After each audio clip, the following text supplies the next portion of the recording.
એ social media પર છોકરી બની અને એ જ મિત્રોની સાથે ઠગાઈ કરી। હમણાં હું તમારી સાથે જે વિડીયો શેર કરવા જઈ રહ્યો છું એ બધા લોકોએ ખાસ સાંભળવા જેવો છે, કારણ કે આપણી જિંદગીની અંદર અથવા કોઈની પણ જિંદગીની અંદર જે મિત્રો હોય છે એ એકદમ ખાસ હોય છે। આપણે જે વાત આપણા માતા પિતાને નથી કરી શકતા, જે વાત પત્નીને નથી કરી શકતા, એ બધી જ વાત મિત્રોને ખબર હોય છે। સારી હોય, ખરાબ હોય, આપણા કૌભાંડો હોય, બધી જ બાબતો મિત્રોને ખબર હોય છે। પરંતુ આ વાત ક્યારેક કેટલી જોખમી પુરવાર થઈ જાય એનો આ એક કિસ્સો છે કે એક મિત્રએ એમના 10 મિત્રોની જે વાતો ખબર હતી એ સોશિયલ મીડિયા પર છોકરી બની અને એ જ મિત્રોની સાથે ઠગાઈ કરી, એવો આ કિસ્સો છે। તો આના વિશે હું તમારી સાથે વાત કરીશ। મારું નામ રાજેશ શાહ છે અને તમે જોઈ રહ્યા છો ગુજરાતના સૌથી મોટા ડિજિટલ ન્યૂઝ પ્લેટફોર્મ ખબરછે.com। કોઈ પણ માણસ હોય તો મોટે ભાગે મિત્રોથી વાત છુપાવતા નથી। કંઈ પણ વાત હોય તો એ મિત્રોની સાથે શેર કરી દેતા હોય છે। એટલે મિત્રને બધી ખબર હોય છે કે આના સારા પોઈન્ટ કયા છે, ખરાબ પોઈન્ટ કયા છે, શું બધી વાત એ મિત્રોને ખબર હોય છે। હવે સાબરકાંઠામાંથી એક ચોંકાવનારો કિસ્સો એક સામે આવ્યો કે એક અંકુશ પટેલ કરીને એક યુવાન છે જે પોતે કુંવારો છે, એના લગ્ન નથી થયા અને એણે એક એવો ખેલ શરૂ કર્યો કે સોશિયલ મીડિયામાં અંકુશ પટેલે એનું નામ બદલીને એક મહિલાના નામની આઈડી બનાવી અને એ મહિલાનું આઈડીનું નામ એણે રાખ્યું કિંજલ પટેલ। કિંજલ પટેલ હકીકતમાં હતો અંકુશ પટેલ, પરંતુ કિંજલ પટેલ બનીને એણે દોસ્તોની સાથે ખેલ કરવાનું શરૂ કર્યું। આ કિંજલ પટેલની આઈડી પરથી એ આમ તો ઘણા બધાને ફ્રેન્ડ રિક્વેસ્ટ મોકલતો હતો, પરંતુ એના છે ને 10 જેટલા ખાસ મિત્રો હતા। એ 10 મિત્રોની સાથે એણે આ બધાને ફ્રેન્ડ રિક્વેસ્ટ મોકલી અને બધાની સાથે દોસ્તી કરવા માંડી। અને મિત્રો હોય કે સામાન્ય કોઈ પણ માણસ હોય, જ્યારે કોઈ એક મહિલા સામેથી થોડી વાત કરવા માંડે તો જેન્યુન માણસ પણ એકવાર લલચાઈ જતો હોય છે। આમાં બન્યું પણ એવું જ।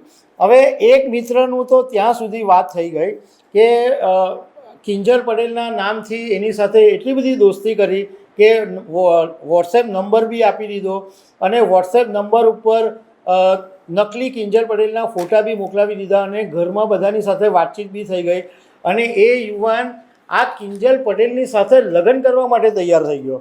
અને બધા એવો આગ્રહ કરતા હતા કે આ કિંજલ પટેલને એકવાર રૂબરૂ તો જોવા બોલાવ। પરંતુ આ અંકુશ પટેલ કોઈને કોઈ બહાનું કાઢીને આ એના મિત્રને પાછો ઠેલી દેતો કે આજે તબિયત નથી સારી, આજે આમ છે તેમ છે એમ કરીને એ રૂબરૂમાં નહોતો આવતો, કારણ કે એને ખબર હતી કે રૂબરૂમાં આવીશ તો ભાંડો ફૂટી જશે। હવે આ મિત્રએ કિંજલ પટેલની વાતચીતમાં એ એટલો બધો ઊંડો ઉતરી ગયો કે જ્યારે કિંજલ પટેલના નામે પૈસા માંગ્યા તો 5 લાખ રૂપિયા કિંજલ પટેલ જે નામનું એકાઉન્ટ આપેલું હતું એ એકાઉન્ટની અંદર એ ટ્રાન્સફર કરતો ગયો। અને આવું જ 10 મિત્રોની સાથે ખેલ થયો। કોઈની સાથે 1 લાખ રૂપિયા કોઈએ ટ્રાન્સફર કર્યા, કોઈએ 2 લાખ રૂપિયા। એટલે બધા જ મિત્રોની સાથે કિંજલ પટેલ બનીને એ લોકોને છેતરવાનો ખેલ ચાલુ કર્યો। પણ વાત એક દિવસ ત્યારે ખબર પડી કે આ જે મિત્ર જેને 5 લાખ રૂપિયા ટ્રાન્સફર કરેલા હતા એણે એક દિવસ એના ટ્રાન્ઝેક્શન તપાસ્યા તો એને ખબર પડી કે જે 5 લાખ રૂપિયા એણે ઓનલાઈન ટ્રાન્સફર કરેલા હતા એમાં એક નામ એવું હતું કે એના એક મિત્રના પિતાને સમાન જેવું લાગતું હતું કે આ નામ કશે સાંભળેલું છે। એણે પછી થોડી તપાસ કરી તો એને ખબર પડી કે આ તો જે ખાસ મિત્ર છે એના પિતાના એકાઉન્ટમાં જ આ ટ્રાન્સફર થાય છે। એટલે મિત્રએ પછી પેલા અંકુશ પટેલને જરા દબડાવીને પૂછ્યું અને આખી વાતનું બધું પુરાવા સાથે વાત કરી। એટલે અંકુશ પટેલે કબૂલ કરી લીધું કે આ તો હું જ કિંજલ પટેલ બની અને તમને લોકોને છેતરતો હતો। એ પછી 1 લાખ રૂપિયા આપ્યા અંકુશ પટેલે, પરંતુ બાકીના 4 લાખ બી નથી આપ્યા અને બાકીના જે મિત્રો છે એના પૈસા પણ નથી આપ્યા।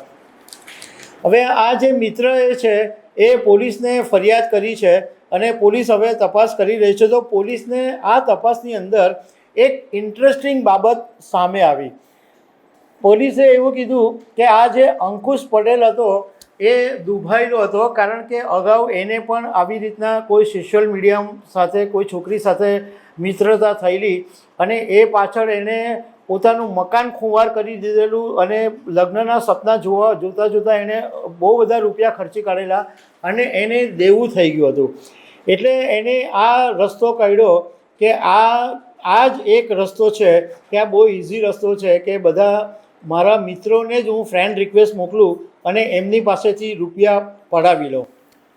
એટલે મોરલ ઓફ ધ સ્ટોરી એ છે કે ગમે તેટલો ખાસમાં ખાસ મિત્ર હોય, પરંતુ તમારી અંગત વાતો છે એની સાથે શેર નહીં કરવી, નહીં તો કોઈ દિવસ ભારે પડી જાય. આવી રીતના અંકુશ પટેલે જેવી રીતના ખેલ કર્યો એવી રીતના તમારી સાથે પણ ખેલ થઈ જાય.